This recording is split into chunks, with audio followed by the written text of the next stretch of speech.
amigos, hoy miércoles que grabamos este programa que saldrá mañana jueves, asistimos a la rueda de prensa donde se expusieron los resultados preliminares de la economía de marzo y de todo el trimestre en el Banco Central. Nos satisfizo mucho saber que los datos al cierre del mes de marzo reflejaron una subida de 10.6, una cifra de un número de dos cifras ya, es el segundo número positivo en el crecimiento después de toda la pandemia desde marzo del 2020. Tenemos unas gráficas que le vamos a pedir que no las pongan. Aquí tenemos, fíjense que podemos ver que desde enero del año pasado, del 2020, cuando tuvimos un crecimiento de 4.7 positivo, en febrero subimos un 5.3 positivo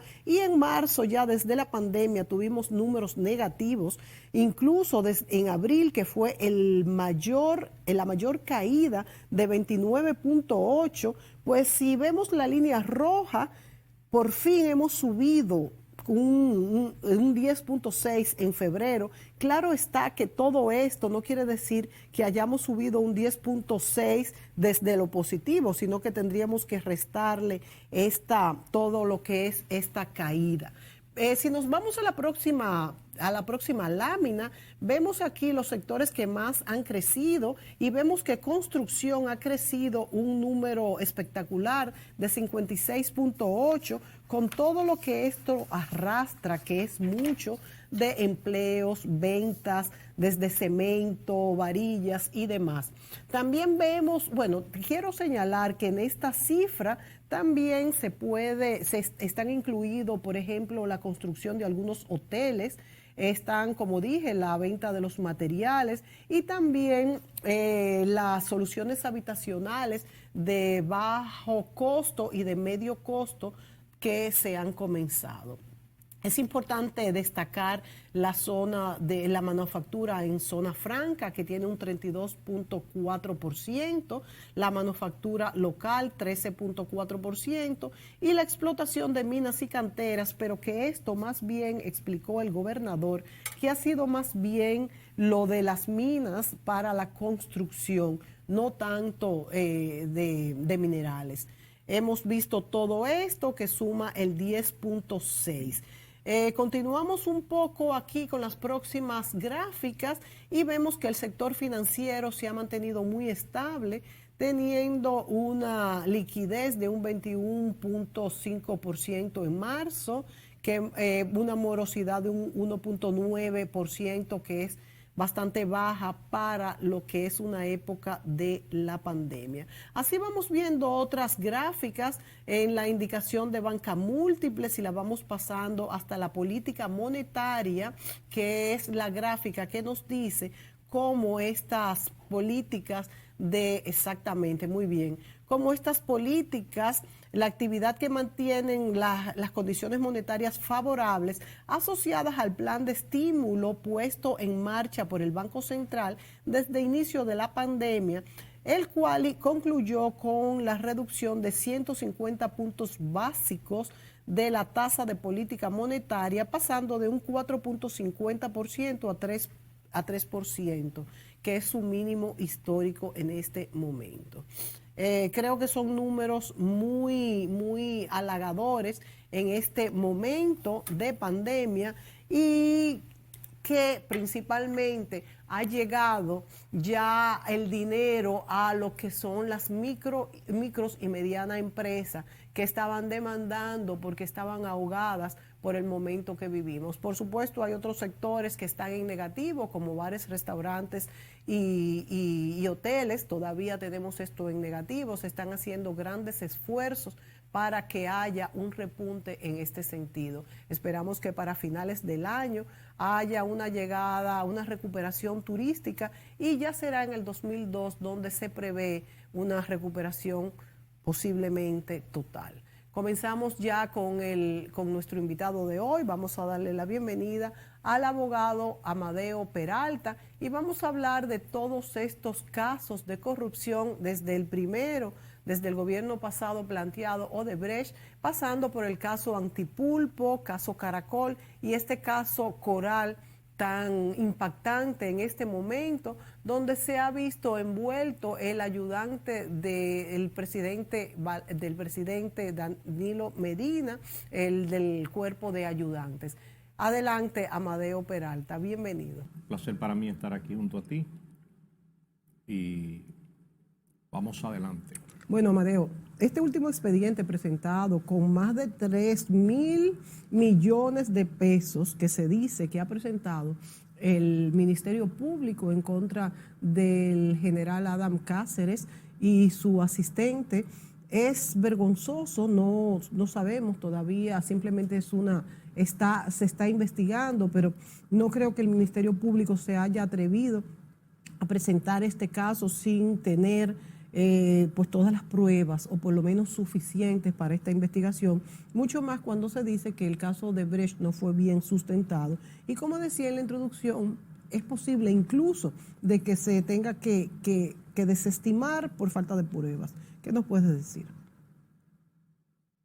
El caso que ha sido bautizado como el caso Coral, ante el amparo del Código Procesal Penal, yo sí te puedo decir, y ante el amparo de la ley de lavado de activos, que tiene mucho asidero porque eso se refiere a enriquecimiento ilícito, enriquecimiento injustificado, tráfico de influencias y coalición de funcionarios. En el acápite 11 de la ley 155-17 sobre lavado de activos, esos son delitos precedentes cuando se demuestran para que el que se haya enriquecido de esa manera violente la ley de lavado de activos. El tema del enriquecimiento ilícito, el enriquecimiento injustificado y el enriquecimiento sin causa, que vienen siendo muy parecidos, en ese caso también se invierte el fardo de la prueba. El Ministerio Público tiene la facultad total para preguntarle a una persona, partiendo del sueldo que usted gana, dígame ese incremento patrimonial excesivo que usted ha tenido, ¿a qué se debe? Inmediatamente, sobre todo un militar, un empleado público, por ejemplo, con un sueldo modesto, por decirte, no puede de la noche a la mañana aparecerse con apartamentos en playa, con casas, vehículos de lujo y todo ese tipo de situaciones. El enriquecimiento no justificado inmediatamente trae una pena mínima de 10 años de prisión y una máxima de 20.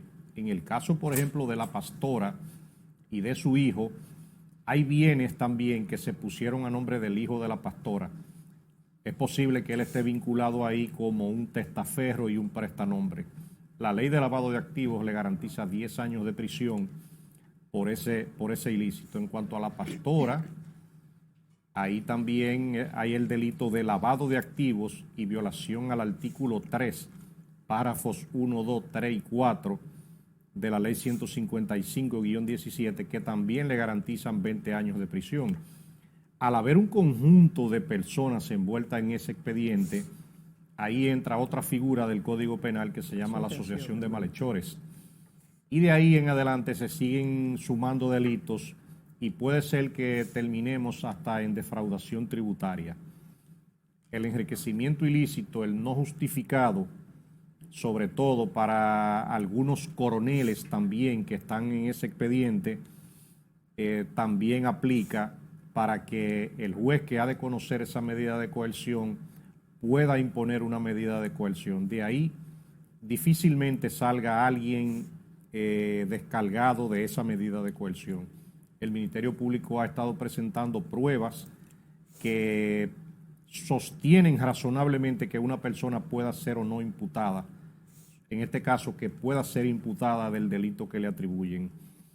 El hecho de que se haya estado mencionando también que a través del CESTUL funcionaba un entramado criminal en donde se nombraban personas en diferentes posiciones a cambio de que repartieran el dinero que se ganaban, que repartieran parte del sueldo. Entonces ahí entran otros delitos que se llaman estafa agravada contra el Estado, concusión, corrupción, y cuando se deposite la acusación del expediente, ahí va a haber un cóctel de delitos bastante graves para todos. Unos habrán cometido un delito, otros habrán cometido otros, aunque el Ministerio Público tiene que hacerle una formulación precisa de imputación a cada uno, pero en la parte introductoria estarían siendo acusados de asociación de malhechores, de tráfico de influencia, de enriquecimiento no justificado,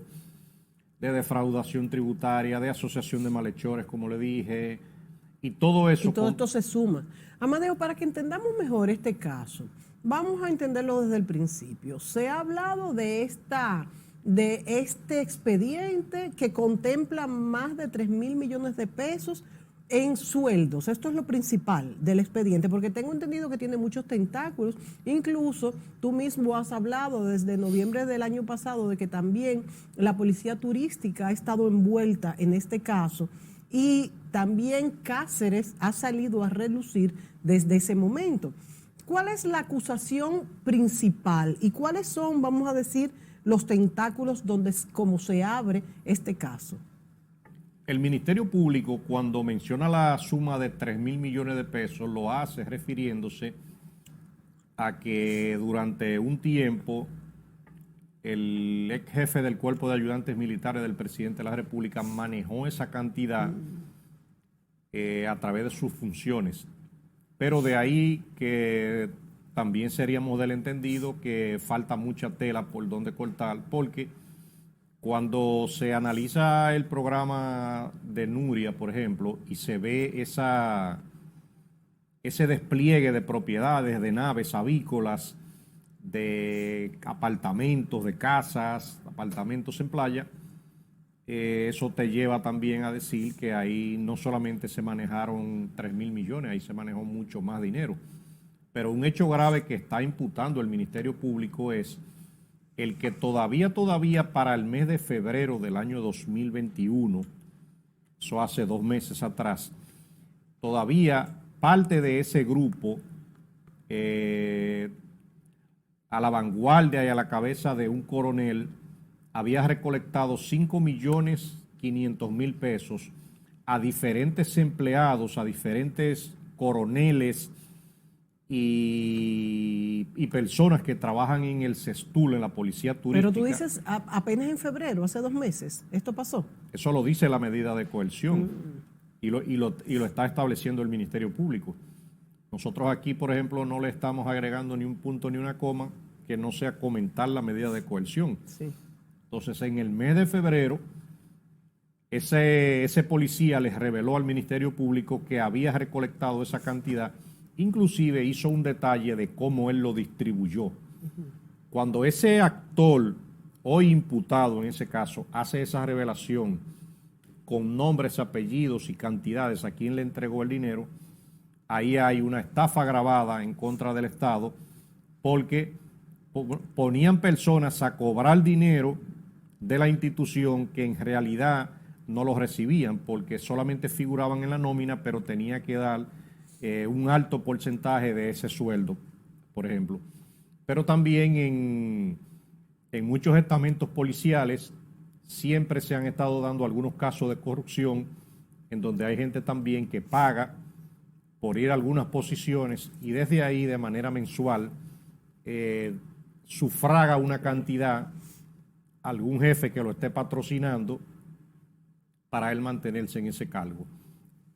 De todo lo que te hemos dicho, que eso lo contiene la medida de coerción, el Ministerio Público ha imputado a varios policías, a varios militares, y de ahí en adelante la suerte de ellos será muy incierta en el sentido de que difícilmente un juez no le imponga medidas de coerción a todos, y de ahí en adelante también serán acusados por el Ministerio Público. Y la pena a la que se están corriendo por ese caso son penas de hasta 20 años de prisión por todos los delitos que les he revelado.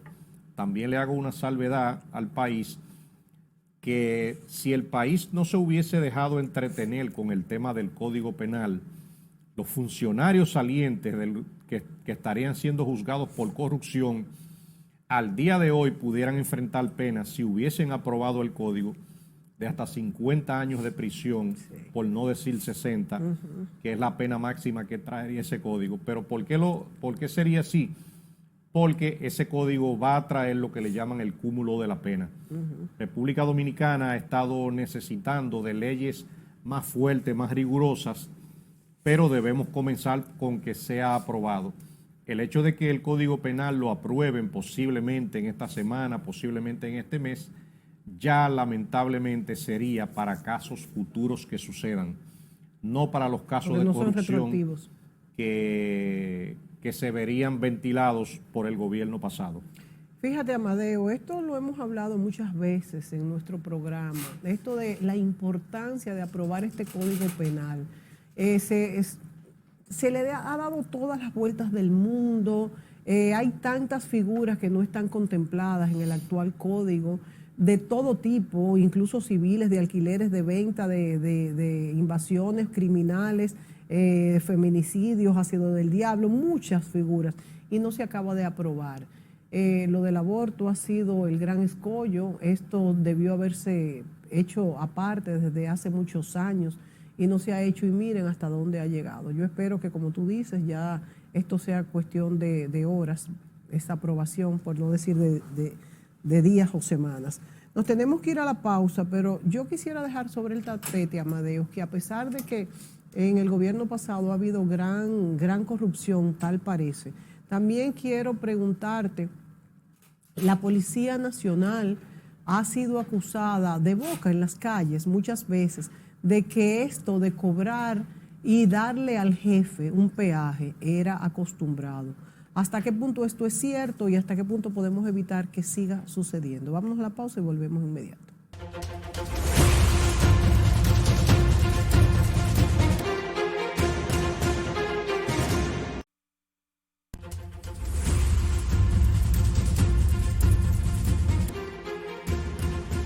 Amigos, continuamos con el abogado Amadeo Peralta y hablamos sobre los últimos casos de corrupción, en este caso Coral, que se ha presentado donde ha estado envuelto un ayudante, director del cuerpo de ayudantes del presidente Danilo Medina. Amadeo, yo te preguntaba, la Policía Nacional y los cuerpos castrenses siempre se ha dicho de que hay que pagar, si algunas personas, algunos oficiales, tienen que pagar algún peaje cuando los cambian de puestos, los suben de puestos y se le paga al jefe. ¿Es esto cierto? Es de voz populi este comentario desde hace muchos años. Y si es así, ¿qué podemos hacer para que esto no vuelva a pasar? El pago de peajes en la Policía Nacional y en algunas instituciones militares, eso es una realidad que viene desde hace mucho y por eso es post populis como tú lo mencionas. Yo te puedo decir que hay jefes policiales, como le llaman, que por ir a algunas demarcaciones ofrecen cantidades a quien lo pueda ayudar y de ahí en adelante también siguen supliendo algunas cantidades. Pero son gentes que cuando van a los puestos lo que van es precisamente a buscar dinero, a aliarse con la delincuencia, a delinquir con los uniformes, con las armas y con los vehículos de las instituciones. Porque un policía, por ejemplo, que pague 2 millones de pesos para que le permitan ir a San Francisco de Macorís, como yo había conocido en ocasiones anteriores, ¿a qué va a San Francisco de Macorís pagando 2 millones de pesos para que lo manden? O sea, ¿tú has visto ese caso, Amadeo? Ese caso lo he palpado, me lo han dicho, me lo han comentado en reiteradas ocasiones y te puedo decir que también lo he comprobado. Entonces, cuando una persona llega a una comunidad como San Francisco de Macorís, que tradicionalmente ha tenido una alta incidencia en el tráfico de drogas y de personas vinculadas a esos hechos, ¿a qué va a San Francisco? A buscar cuarto. Porque el que da 2 millones de pesos para ir a una demarcación como esa es a robar que va. Entonces, Hay muchos métodos para ir preveniendo esa situación siempre que exista voluntad. Lo primero que yo recomendaría es seguir reforzando los departamentos de asuntos internos. Eso dio un resultado excelente en Nueva York, en la policía, con Rudolph Giuliani. Sí. El departamento de asuntos internos en Nueva York, por ejemplo, era tan poderoso que hay precintos policiales que quedaron desmantelados por completo, porque esos precintos se dedicaban a cobrar peajes a todos esos narcotraficantes que estaban parados en todas las esquinas. ¿Qué hizo en ese ejemplo comparativo Rudolph Giuliani? Limpió la ciudad de Nueva York, acabó con el narcotráfico mientras él estuvo ahí. En República Dominicana... Ese reforzamiento que tú mencionas, ¿en qué consistiría en este caso? Ese reforzamiento consiste, mejor dicho, en un apoyo económico, básicamente, en tecnología, en vehículos, en personal adecuado. No te voy a mencionar en infraestructura porque tiene un buen edificio aquí al lado del hospital de la Policía Nacional, el Departamento de Asuntos Internos, pero necesita vehículos, necesita combustible, necesita computadoras, necesita tecnología y necesita también adiestramiento. Muchos de los problemas que ha tenido también la policía es que esos bajos sueldos a los que han tenido siempre, sueldos vergonzosos, es el primer caldo de cultivo para que se alíen a la delincuencia, para que salgan a veces a atracar, a delinquir. Hay policías serios, yo te puedo decir bastante policías serios, pero sobre todo en comunidades del interior del país y en algunos barrios en la capital, o sea, hay policías que si Asuntos Internos hiciera un trabajo adecuado, hace mucho no fueran policías porque son delincuentes con uniforme puesto. La Policía Nacional tiene inclusive un formulario que le llaman el formulario 49. En ese formulario se establecen todas las faltas de esos policías en su vida policial. Inmediatamente Asuntos Internos detecte, que eso es lo que debe hacer, el que un miembro de la policía haya sido denunciado ya en varias ocasiones por extorsión, por chantaje, por delincuencia. O sea, ya usted debe ir pensando, cuando tiene 2 denuncias, 3, 4, 5, que ese es un delincuente. Claro. Es un delincuente con un uniforme y una pistola. Entonces, sepárelo de la institución y si lo va a seguir ayudando, entonces sométalo a un tratamiento psiquiátrico, psicológico y ayúdelo. Uh-huh.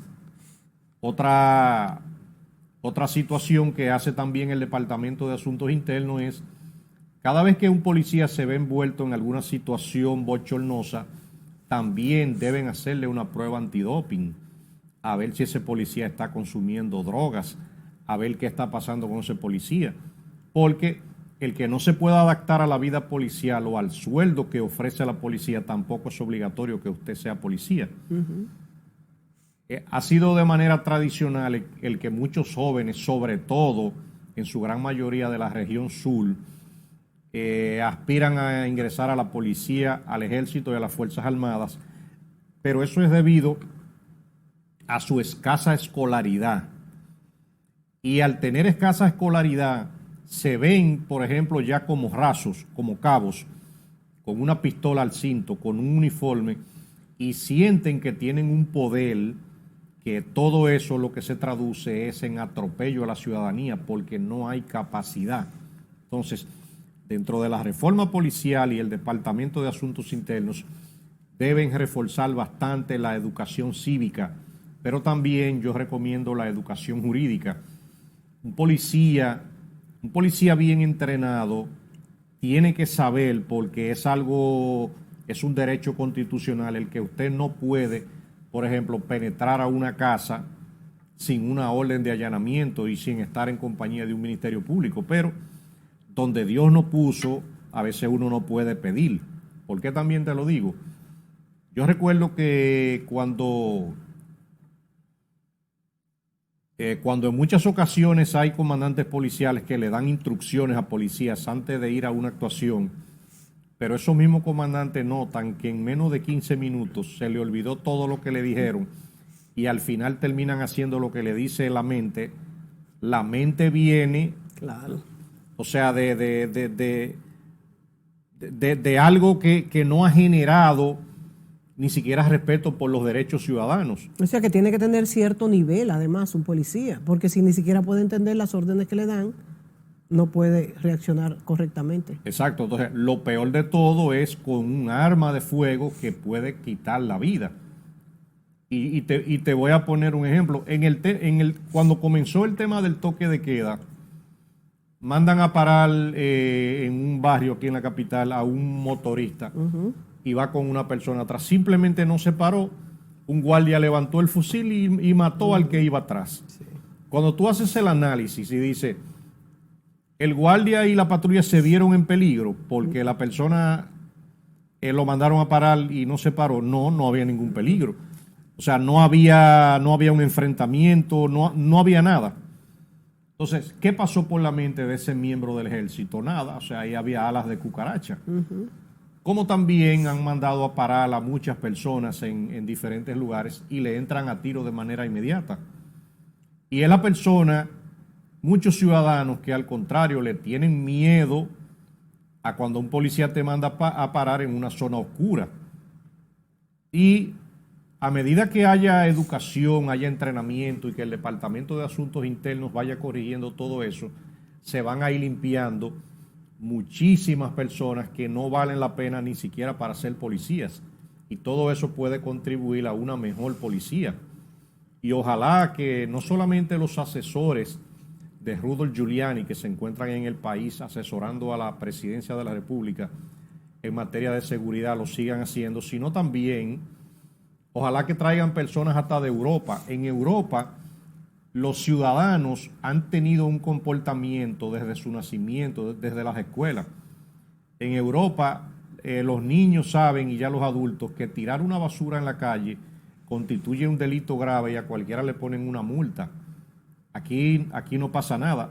De hecho, también te digo, yo salgo de viaje en cualquiera de las carreteras, sea para Punta Cana o sea para el Cibao, y es frecuente inclusive ver personas parados en la orilla de la carretera, o sea, orinando delante de todo el mundo. Sí. Fuera de aquí es un delito. Sí, sí. Pero todo tiene que ver con la costumbre, con la costumbre que nace desde la casa. Pero cuando uno no tiene costumbre desde su casa, para ingresar a una institución policial o militar, también debe recibir un entrenamiento en educación cívica, educación moral, en derecho penal, en derecho ciudadano.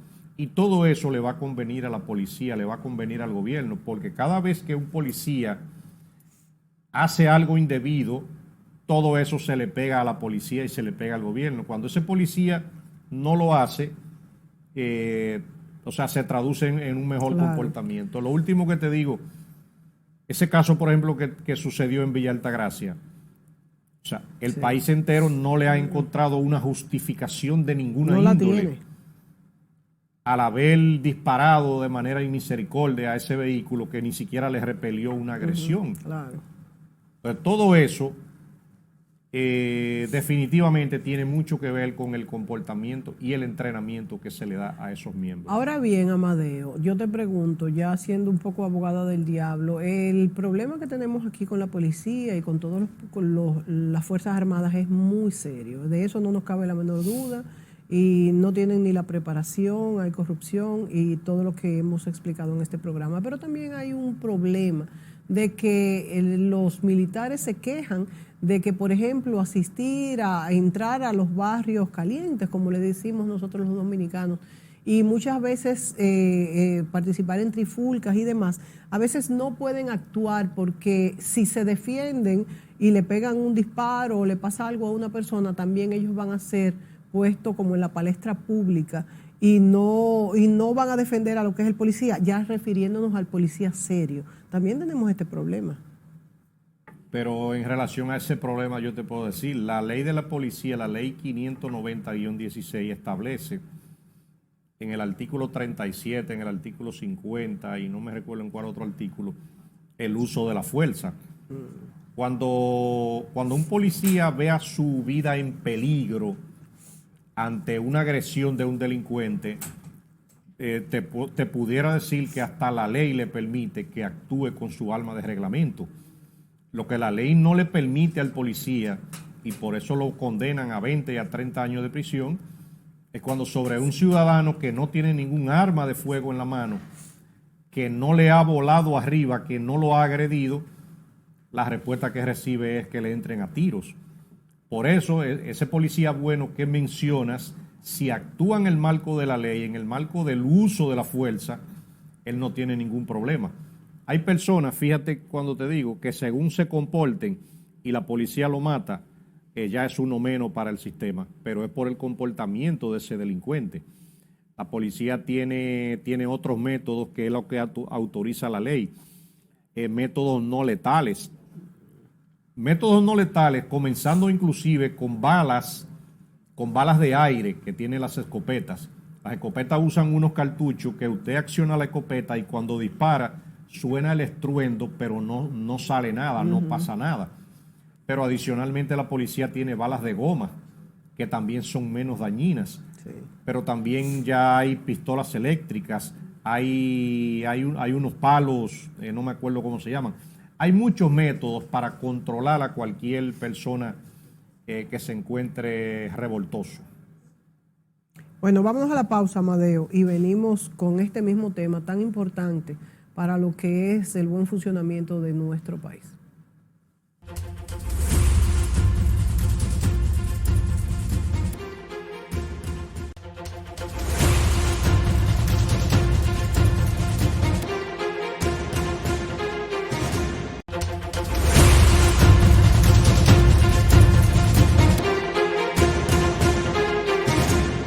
Amigos, continuamos con el abogado Amadeo Peralta. Amadeo, en este segmento me gustaría que tú aclararas cuál es el vínculo entre lo de la policía turística y este caso nuevo, caso Coral. Sí, en el caso Coral, como lo ha bautizado el Ministerio Público, cuando se estudia la medida de coerción, se ve en donde el general Juan Carlos Torres Robiú, que dirige el CESTUL, se encuentra mencionado dentro de ese entramado criminal. Y la medida de coerción relata hasta los pagos que se sacaban y se recibían desde el CESTUL, la policía turística, y que iba a parar a bolsillos ya con nombres y apellidos. Es el propio Ministerio Público quien ha vinculado al CESTUL y a su director en el hecho de que hay empleados que figuraban en nómina ganando 70,000 pesos y en realidad recibían 10,000 pesos. Esos empleados, una vez cobraban el dinero, los 70,000 tenían que ir a entregar los otros 60. ¿A quién se lo entregaban? Eso tiene nombre y apellido, el coronel que los buscaba y que los retiraba. El propio Ministerio Público ha establecido cuentas bancarias del general Torres Robiú en el Bank of America, en la ciudad de Miami, posiblemente utilizada para el lavado de activos de ese entramado criminal.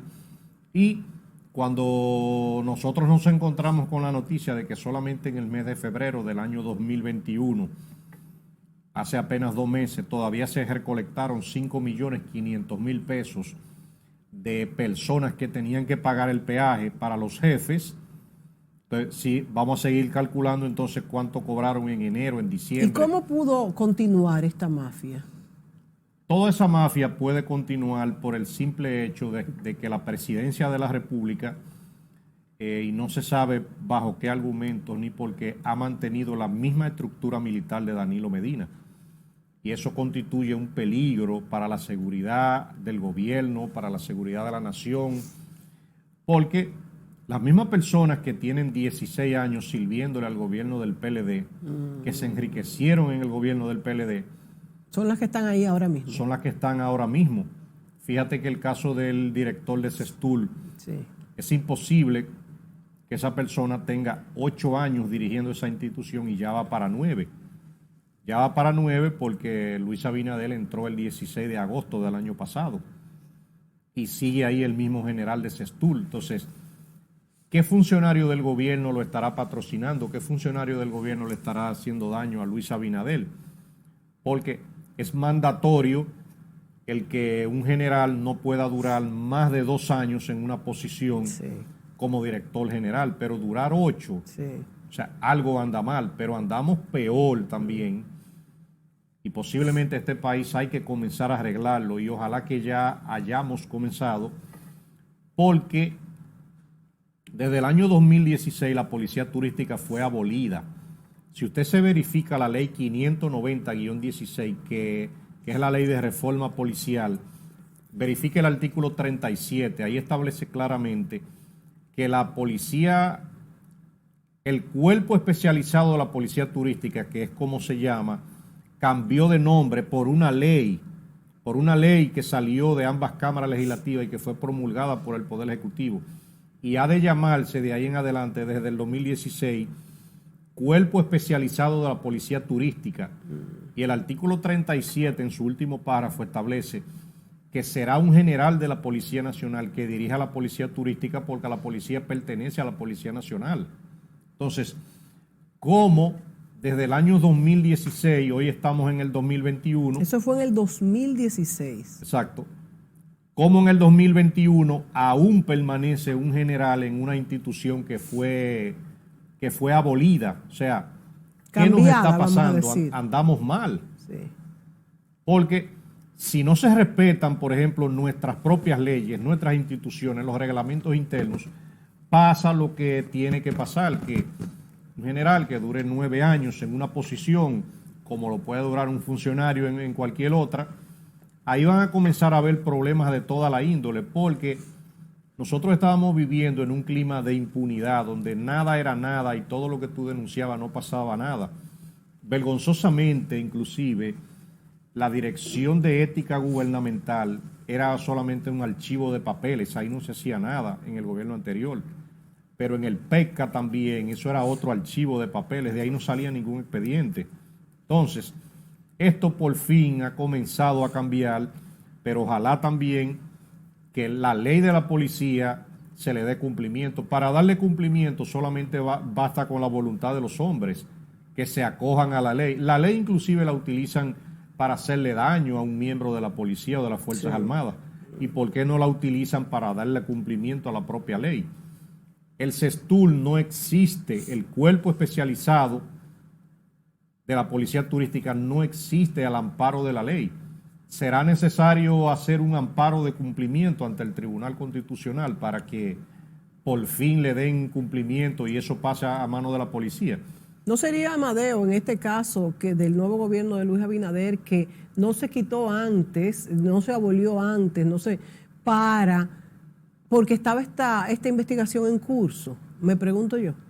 No, porque la investigación surgió prácticamente después que hubo ya un cambio de gobierno. Luis Abinader asumió el 16 de agosto. Por eso te digo que si a partir del 16 de agosto no se hizo algo con la policía turística, porque tú dices que sigue igual, que no ha habido el cambio, o ya pasó, ya se cambió a este otro organismo que tú dices que se convirtió. No, sigue igual. Sigue igual, eso es lo que tú acabas de decir. Eso es parte de la sorpresa, uno no sabe a qué se debe, porque fíjate cómo el artículo 37 de la ley 590 establece de manera clara e imperativa, porque la ley es de cumplimiento imperativo, que debe ser un general de la Policía Nacional que presida la policía turística.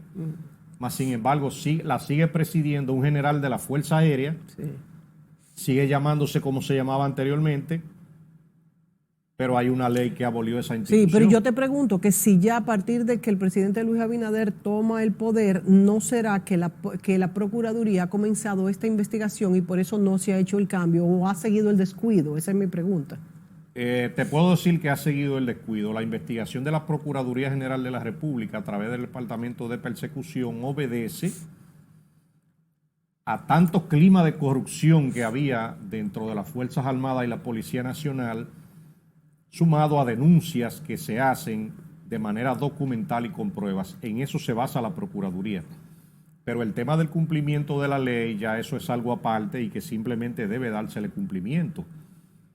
El propio ministro de las Fuerzas Armadas, la Consultoría Jurídica del Poder Ejecutivo, el presidente de la República, o sea, deben encauzar.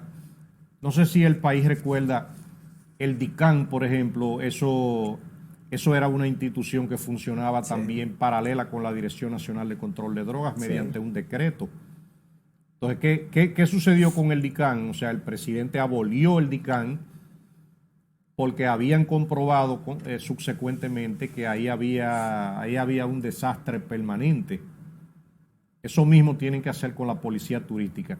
Y de hecho, yo personalmente he recibido llamadas como de 4 coroneles en diferentes sitios que trabajan en el CESTUR diciéndome, ojalá que abran un buzón de denuncias en algún sitio, que ustedes verán cómo llueven las denuncias. Hay gente callado porque veían que este era un general superpoderoso, porque nadie podía tumbarlo de ahí, y llega un gobierno de Luis Abinader y él sigue ahí. Sí.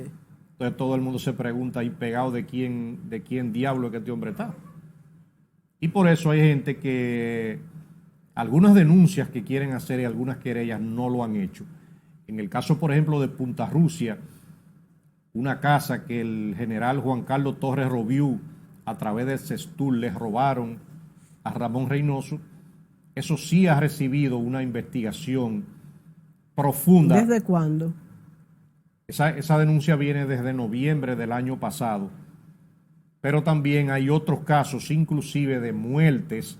Hay un caso en un desalojo donde participó un coronel de CESTUR y personal de CESTUR en las terrenas, donde una persona perdió la vida y eso simplemente con la ayuda del gobierno a eso le echaron agua, eso se quedó así. Entonces los familiares de ese muerto no han tenido quien lo ayude. Su voz se ha quedado allá en las terrenas de Samaná, tal vez esperando hasta que este hombre lo quiten. Entonces, ojalá que la ley se cumpla. El país votó por eso, el país votó por un cambio, el país necesita que el país cambie, caiga quien caiga. ¿Tú crees que cambiará, Amadeo? Ya comenzó a cambiar. En cuestión de justicia. Ya comenzaron a cambiar muchas cosas, porque han habido sometimientos y cancelaciones de funcionarios que antes no existían. Hay funcionarios que han hecho más de ahí. Yo mismo inclusive llegué a denunciar la corrupción que tenía Euclides Gutiérrez Félix ahí en la Superintendencia de Seguros. Y no pasaba nada porque vivíamos en un clima de impunidad. Pero en este mismo programa se denunciaron muchísimos atropellos y robos y nunca pasaba nada. Exacto. Entonces mi miedo es que sea lo mismo. Bueno, ahora no. Por ejemplo, en Odebrecht, que estos expedientes estuvieron mal sustentados, por ejemplo, según han dicho, yo no soy abogado, tú mismo lo has dicho. ¿Qué va a pasar? Yo te había dicho en una ocasión y había vaticinado que el caso de Odebrecht había nacido muerto frente al Código Procesal Penal. Siempre dije que el ordenamiento penal no contiene el sistema de delaciones premiadas. Ningún testigo puede estar fuera del país haciendo señalamientos vagos, aéreos, imprecisos sobre un hecho, y que el código le diera ningún valor. Y cuando lo dije y lo repetí en varios programas, algunos medios no querían creerlo. Tuvieron las 3 magistradas del primer juzgado de instrucción, del primer tribunal colegiado, que rechazar las delaciones premiadas para que muchas personas entiendan que eso no existe en República Dominicana. Y por eso el caso Odebrecht se encuentra hoy muy a la deriva. ¿Y qué dirá todos los dominicanos si este caso no tiene ningún efecto? ¿Qué va a pasar? Porque eso va a ser como algo muy que desinflar al dominicano, cuando se sabe que en todos los otros países hay condenados y se sabe que Yao Santana vivía en este país, tenía oficinas en este país. Un minuto, Amadeo, nos queda el país debe estar preparado para saber que lo engañaron, que prepararon un expediente para que se caiga. Si usted lo va sabiendo desde ahora y desde que yo comencé a decirlo, cuando comenzó el expediente, usted va a recibir con menos sorpresa. Cuando la misma magistrada Miriam Germán dijo que ese expediente no servía. Lo dijo. yo me sentí agasajado porque yo lo había repetido otras veces. ¿Y con el caso Antipulpo? El caso Antipulpo ya es un caso que está preparado por otras autoridades con mejor experiencia en materia investigativa e inquisitiva. Fíjate inclusive que los imputados del caso Pulpo entendían que a través del FONPEL no habían cometido ningún delito, y cuando hablaron conmigo yo les decía, ustedes van a caer presos porque es imposible que una hermana le dé 79 millones de pesos a otra hermana y aquí no pase nada. Eso es un delito que se llama tráfico de influencia y coalición de funcionarios. Y el hecho de que un hermano participe con 5 compañías haciendo licitación y su hermana se la apruebe, la ley está ahí. Entonces, ¿qué sucedió? Por más que pensaron que se podían robar el dinero del pueblo y que no iba a pasar nada, el magistrado Alejandro Vargas le dio una respuesta legal, como también se le han dado los jueces de la Corte de Apelación, donde han ido apelando la medida de coerción que los envió a prisión. Amadeo, se nos acabó el tiempo, pero tú dices que este caso Antipulpo ha sido preparado por personas con mayor preparación y no así el de Odebrecht. Entonces, ¿fue falta de preparación o fue preparado adrede?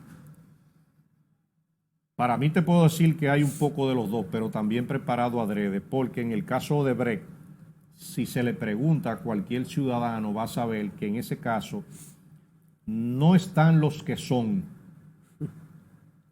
No están todos los que son, ni son todos los que están. Exactamente. Y el país entero sabe quiénes son los que deben estar en ese proceso. Inmediatamente, y es reiterado, inmediatamente yo vi en ese expediente de Odebrecht, no solamente a un señor apellido de Olio que trabajó en una hidroeléctrica de la CDE en el gobierno de Hipólito, en ese expediente, de una vez yo dije, eso es una vagamundería. O sea, que de Olio esté en ese expediente. Pero cuando yo vi la imputación de Castellanos, seguí diciendo, ya ese caso no sirve. Y bueno, así mismo tuvieron que sacarlo. Se nos acabó el tiempo. Aquí nos están con las banderas rojas, Amadeo. Esto da para mucho, hay mucha tela que cortar. Así que te seguiremos invitando. Gracias por asistir y a ustedes, amigos, gracias por sintonizarnos. Hasta la próxima.